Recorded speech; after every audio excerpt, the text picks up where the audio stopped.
Hello everybody, this is my buddy Darren's 2006 Audi RS4. Now in my time I've driven a lot of cars and I've driven a hell of a lot of Audis. But for many reasons this car remains one of my very favourites. Unfortunately, although it is owned by a good friend of mine, it has always been the bridesmaid and never the bride in my videos. It's appeared in many comparison tests, initially 3 years ago against my own E46 M3, and then later against an Audi RS3. In fact, even today it got roped in at the last minute for comparison against an old RS6. And I just feel like that wasn't doing the car any sort of justice at all. So we decided to make some time on a fine day to drive this car on its own and to talk about what I think makes it so enjoyable. There is a lot that I will happily admit is, on the face of it, wrong with the RS4, especially if you're using a BMW as a yardstick, either E46 or E92 generation, take your pick. The 4.2 litre Audi V8 produces similar power to the BMW E92's own V8. It's got a little bit more torque and it also revs quite high, 8,000 RPM in this case. However, that engine is pushed out right far forwards, with basically the entire block being ahead of the front axle. Of course, any sort of automotive expert will queue up to tell you straight away that that must mean that this car has utterly rubbish handling and couldn't possibly be any good in a corner. Now sure, if you're going to take this car on a track, that's not really going to help, but most of these cars are driven in the real world, and that's where I conduct my reviews. When you are in the real world, this car has an awful lot going for it that I think is preferable to the equivalent BMW. Now, of course, you should also be comparing this car with a Mercedes of some variety, but honestly, I can't think what would be the best comparison. Perhaps a C55, maybe a C63, and I do enjoy both of those, but they have a very different flavour to the Audi. This is a car that I sit in and just immediately love. There are two excellent reasons for that. They are two very simple things, and yet so many car makers get them very wrong. That's seats and steering wheel. This car has the manual bucket seats, which were one of a couple of choices you've got in this car, and the flat-bottomed Lamborghini Gallardo derived steering wheel, a no-cost option. The seats are absolutely perfect, nice and comfortable, but also amazingly supportive, not just on your side, but also on your thigh. Yes, they are a little bit narrow, but I really like them. I've done a hell of a lot of miles in this car and they are extremely comfortable. Armchair commentators will also no doubt be quick to point out how rubbish this car's steering is and how much it understeers compared to the equivalent BMW of the day. Well, is the steering the most amazing, fizzy and full of feedback? No, simply put, it is not. However, and I appreciate that this is controversial, neither is a BMW's. The E46 M3 is possibly one of the most overrated cars that I have ever driven, and the E92, whilst my preference is also, well, far from perfect in many areas, steering feel included.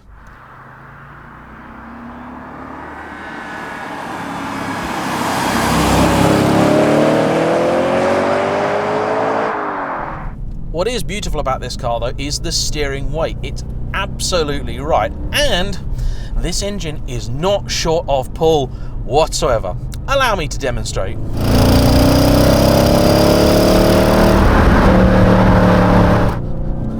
It picks up instantly and it pulls strongly from very low down.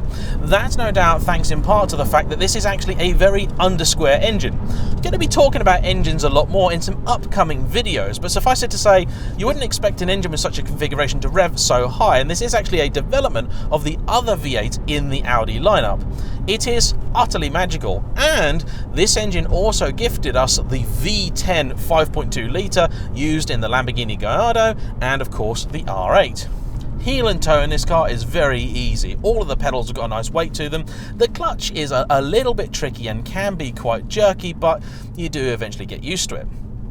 Now, one negative point with this car is it is equipped with the Sports Suspension Plus, another option. It's not good for a couple of reasons. First off, the ride is very firm, a little too firm in my opinion. And secondly, it does chew through dampers. That isn't specific to the cars equipped with Sports Suspension Plus. Apparently that is just an RS4 trait. Now, this car is on 106,000 miles, and I must say it has worn them extremely well. That's no doubt thanks largely to the fact that Darren takes excellent care of his vehicles, and I know this is his baby. He has personally put just shy of 100,000 miles on this car, and when he's completed that feat, we're going to get him back on the channel and talk to him about what it's been like and how proud he feels to have achieved such a thing. When these were new, they cost in the order of about £55,000. However, they have depreciated somewhat, particularly in the last few years. Up until a couple of years ago, they were holding their money very well, with examples starting at around about £17,000 or £18,000. But recently, I've seen examples crop up for about the £10,000 mark. Now, they wouldn't necessarily be cars that you wanted to buy, but there do seem to be some decent ones out there. So if you're looking for a performance car bargain, well, these are both a performance car and a bargain.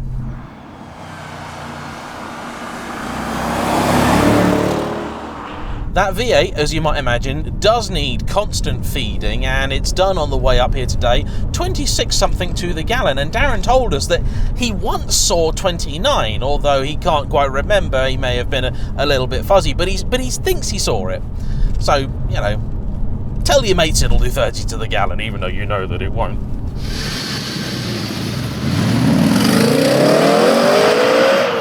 That engine is so flexible, so gorgeous, and this car is really planted. Now, this also has a proper all-wheel drive quattro system, a Torsen-based system, which has by default a 60% rearward bias. In reality, on dry days like today, it doesn't make a huge difference, but as this is a year-round car, of course, Darren does appreciate that. On the interior front, those seats and lovely steering wheel aside, it's actually a very nice place to be. Sure, this isn't the highest quality interior, but it is a 15-year-old A4 in essence, so I am willing to cut it some slack for that. This car also has in it plenty of optional carbon fibre, which is absolutely glorious and lovely, and everything that you touch still works. It's also got the optional sat-nav, which is very past its best now, and it even has little SD cards where Darren stores his collection of interesting 1990s dance music. In a nod to the original S8, this car has aluminium effect plastic wing mirrors. They're actually cheaper than the standard ones, which Darren found out when he got in a fight with a forklift and lost. Crucially for me, this car also comes with a sunroof, an amenity that I see on so few cars these days, and I absolutely adore. Yeah, sure, this is not a particularly light car. It is definitely heavier than the M3 at the time, whichever one you're comparing it with, and much closer in curb weight to a Mercedes of the period. And yet somehow when you drive it, that doesn't really matter. Now, other things that could desperately bother people include the fact that because this is a direct injection engine, they can suffer from coking issues.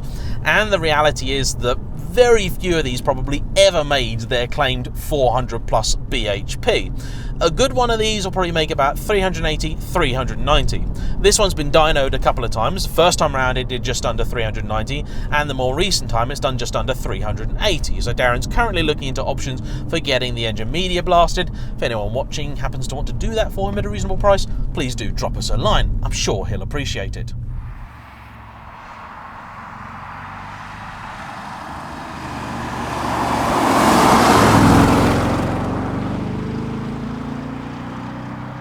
Darren also had this car weighed at a weigh station, and it tipped the scales at 1,720 kilos with half a tank of fuel. The B7 RS4 is also unusual, even as fast Audis go. It's a saloon, which isn't a given, seeing as the company has a predilection for fast Avants, and it's one of the last big fast Audis available with a manual shift. So if you want a performance Audi saloon with a stick, this is pretty much the last you're going to be able to get. This car has been maintained by Robinson's Audi of Norwich, and Darren's always had a good experience with them. They've known the vehicle since it was pretty new, and in order to try and keep it in tip-top condition, he's decided recently to switch from the long life servicing that the car was specified with to an annual system of his own creation. He's also changing fluids like the diff and gearbox, which are technically sealed for life, but let's face it, they're not going to last forever, are they? And I think he's very wise to do that.